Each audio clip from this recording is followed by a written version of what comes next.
வெளிப்படுத்துகின்றார். அதை அவர் ஏற்றுக்கொண்டார்.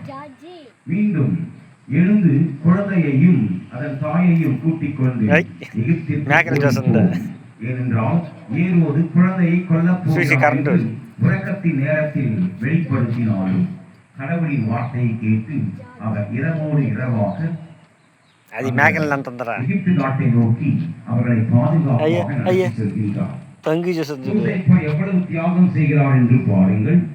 எவ்வளவு கீழ்ப்படிதலும் எவ்வளவு பணிவும் தன்னை செயல்படுவதும் தெளிவாக தெரிகின்றது.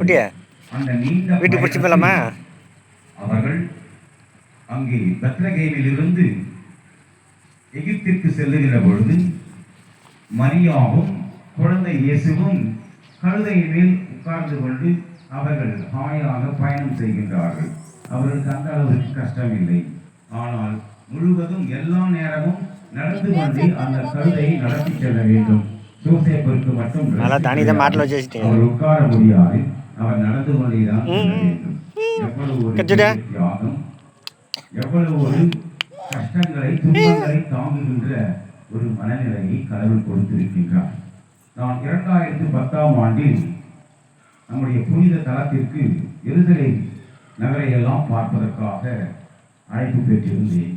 அப்பொழுது எகிப்திலிருந்து ஒரு பேருந்து வழியாக பாலஸ்தீன நாட்டிற்குள் செல்ல வேண்டும்.